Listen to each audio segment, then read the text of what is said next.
Doctor ortho Ayurvedic oil और capsule, अब दर्द भी घुटने टेकेगा। धमतरी में एनएचएम कर्मचारियों का अनूठा विरोध, छत्तीसगढ़ी लोकगीतों के जरिए उठाए सवाल, तिरंगा यात्रा भी निकाली।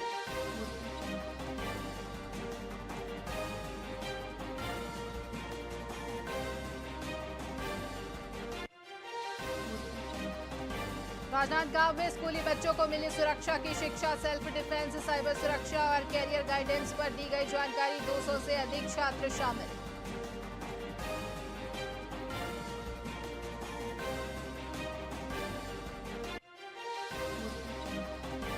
बलरामपुर पुलिस को मिली 15 नई गाड़ियां, एसपी ने 14 थाना चौकियों को सौंपी गाड़ियां, नई गाड़ियों से अपराध नियंत्रण में मदद मिलेगी।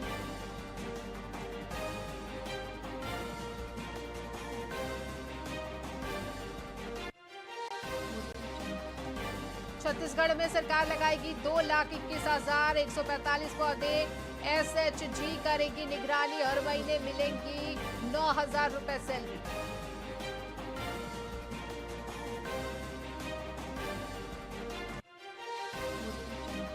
भिलाई में धार्मिक आयोजन में मनमानी वसूली पर रोक, पंडाल, दर्शन और पार्किंग शुल्क वसूलने वाली समितियों पर होगी कार्रवाई, जिला कलेक्टर ने दिया सख्त निर्देश।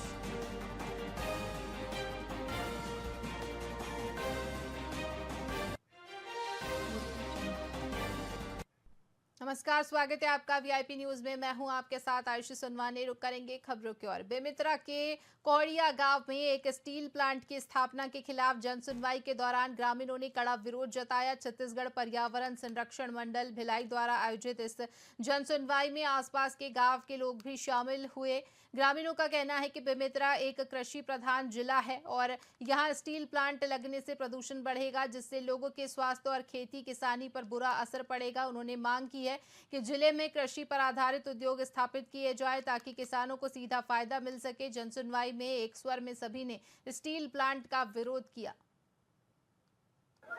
आज ग्राम कोहड़िया तहसील बेगला में मेसर्स विजय स्टील पावर कंपनी लिमिटेड द्वारा ग्राम कोहड़िया में स्थापित की जाने वाली स्तन आयरन फैक्ट्री के संबंध में पर्यावरण जनसुनवाई का आयोजन किया गया था। इस जनसुनवाई में आसपास के गाँव के लोग काफ़ी संख्या में उपस्थित हुए। लगभग 800 से ऊपर लोगों ने अपनी आपत्ति दर्ज कराई है और कंपनी की खबर भी किसी ने दी बात नहीं। हमारे लड़का मन पूरा आने वाले भविष्य में कि लड़का मन के अच्छा काम हुआ है। भाई लोहा ला तो नहीं खा सकन हमन हा, लोहा नहीं खा सकन, चावलेदार ला खाबो, हमन खाबो तो साग सब्जी खाबो, वातावरण पूरा बिगड़ जाही, पूरा धूल मिट्टी होही तो का दशा होही लोग लड़का मन हा। कृषि हमारा एक रीढ़ का हड्डी है और अगर कृषि प्रधान क्षेत्र में अगर हम फैक्ट्री खोले तो मजबूत छत्तीसगढ़ के मजबूत भारत की कल्पना नहीं करे जा सकती। निश्चित तौर पे जो फैक्ट्री वाले मन बोला थे कि यहाँ 55% सिर्फ खेती जमीन है, तो मैं बताना चाहूँ कि हमारे बेमेतरा जिला कृषि प्रधान जिला है, जिसमें कम से कम 100% खेती करे जाते। और अगर फैक्ट्री खोले जाई, जैसे पिछले बार सरदा होती, आपके पथर्रा, विभिन्न क्षेत्र में फैक्ट्री खुले कर भारी नुकसान सहन लगा पड़े। देखिए, ये जो फैक्ट्री आया है ना, तो यहाँ ग्राम पंचायत से प्रस्ताव गया है ना कुछ गया है, सीधा थोपने वाला फैक्ट्री है ये। अब हम इनको कलेक्ट्रेट में जाके दिए कि हमको जन सुनवाई नहीं चाहिए, ना कोई हमको फैक्ट्री नहीं चाहिए, फिर भी जन सुनवाई हुआ है। छत्तीसगढ़ शासन के ग्राम उद्योग विभाग द्वारा दुर्ग के अग्रसेन भवन में आयोजित कोसा और कॉटन ऑफ छत्तीसगढ़ हथकरघा वस्त्र प्रदर्शनी का समापन हो गया है। 13 अगस्त से शुरू हुई इस प्रदर्शनी में आखिरी दिन भी ग्राहकों का भारी उत्साह देखने को मिला। खरीदारों ने कोसा सिल्क और कॉटन के कपड़ों को खूब पसंद किया। उनका कहना था कि वस्त्र भले ही थोड़े महंगे हो, लेकिन ये छत्तीसगढ़ की पारंपरिक संस्कृति और कारीगरी को दर्शाते हैं। बुनकरों ने बताया कि वे कपड़े पूरी तरह हाथों से बनाते हैं और जिसमें काफी मेहनत लगती है। ग्राहकों की सकारात्मक प्रतिक्रिया से बुनकरों में काफी उत्साह है। मुझे यहाँ पे वैरायटी बहुत लगा और कपड़े की जो क्वालिटी है वो बहुत अच्छी लग रही है मुझे, और अच्छा प्योर में मेरे को ऐसा लग रहा है, क्योंकि मैं बहुत जगह से खरीदती हूँ तो मुझे यहाँ का अच्छा लग रहा है। इसलिए कपड़े महंगे हैं, लेकिन ये कपड़े की क्वालिटी के कारण ये है, तो कपड़ा अच्छा है। जी, बहुत ही अच्छा कलेक्शन है और ये जो हैंडलूम और एग्जीबिशन लगा है वो अपने इंडियन आर्ट को बहुत बढ़ावा देता है। जो हस्तकरघा वगैरह है, हाथ से जो बुनाई होती है, यहाँ पे देख सकते हैं कोसा की साड़ी है और इसकी क्वालिटी बहुत ही अच्छी है। तो इस तरीके की अपने को परचेस करना चाहिए और इंडियन आर्ट को प्रमोट करना चाहिए। रही बात जैसे यहाँ कोसा और ग्रामोद्योग उद्योग का जो ये कपड़ा का ये मेला लगा है, मैं तो वर्तमान में करीब विगत 10 साल से आ रहा हूँ। जब यहाँ हैंडलूम का प्रदर्शनी होता है तो मैं और मेरे परिवार सहित हम लोग यहाँ आते हैं और अच्छे क्वालिटी की है ना कोसा कपड़ा और सूती कपड़ा मिलता है यहाँ पे और रेट भी रीजनेबल रहता है। इधर ही बहुत अच्छे से दिया हम उनके जो मेला है काफ़ी इधर की जो प्रदर्शनी की जो समय से ना वो हर बिल्कुल त्यौहार से नज़दीक समय है, तीजा सामने है ओकर उपलक्ष्य के में अधिकारी मन बोले तो लगाई तो बहुत अच्छा रिस्पांस और सबों का सबो जन ला बढ़िया सेल मिले है और इसने मौका हम बुनकर मन खूब चाहत रहन कि अधिकारी मन हमार बात ला माने और हमन जो समय देथन वो समय में लगाए करके। तो इधर ही यहाँ के कोल्हे साहब भी है और हमारे मंत्रालय के डायरेक्टर जो AIR साहब बैठे तो बात ला मानी ना इधर ही सेक्शन करे दुनिया और हम उनके ठो मांग से भैया मांग ये जैसे कि अभी दीपावली के पहले हम भिलाई दे देती तो और ज़्यादा अच्छा जैसे मुझे यहाँ पे वैरायटी बहुत लगा और दुर्ग स्थित कामधेनु विश्वविद्यालय में पशुपालन और उद्यानिकी विकास पर एक प्रशिक्षण कार्यक्रम का आयोजन किया गया जिसमें विधायक डोमन लाल कोरसेवाड़ा शामिल हुए। इस दौरान उन्होंने रोजगार के लिए युवाओं को प्रशिक्षित करने पर जोर दिया। जब मीडिया ने डीन की नियुक्ति में नियमों के उल्लंघन पर सवाल पूछा तो उन्होंने गोलमोल जवाब देते हुए प्रस्ताव भेजने की बात कही।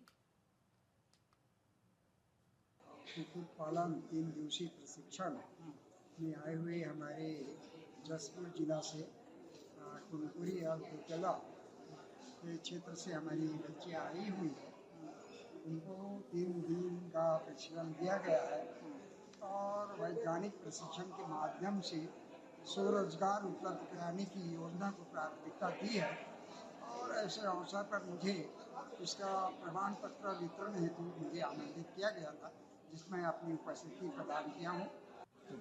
ये कार्यक्रम 3 दिवसीय प्रशिक्षण कार्यक्रम था। सूकर पालन और उसमें उद्यमिता की क्या संभावनाएं हैं उसकी चर्चा करनी थी और कैसे सूकर पालन वैज्ञानिक विधि से किया जाए, तकनीकियों का कैसे उसमें समावेश किया जाए ताकि उत्पादकता में बढ़ोतरी हो और जो किसान हैं पशुपालक हैं उनकी आमदनी में बढ़ोतरी हो। यही इसका प्रयोजन था और अभी ये तीनों जिला सरकार वहाँ के जसपुर के जिला प्रशासन द्वारा उनको वित्तीय सहायता हम लोगों को प्रदान की गई थी इसको आयोजन करने के लिए और मैं समझता हूँ इसके जो इन्होंने सीखा है यहाँ यदि उसको जा करके इम्प्लीमेंट करेंगे क्योंकि इसमें ज़्यादातर लोग पशुपालक पहले से तो इसलिए इनको फ़र्क महसूस हुआ होगा कि क्या तकनीकियाँ अपनाई जा सकती हैं जिससे ये थोड़ा साइंटिफिक हो और अब ये यदि सामूहिक रूप से यदि ऐसा करेंगे और सूकर पालन को उद्यम के रूप में अपनाएंगे तो इनको काफ़ी लाभ होगा।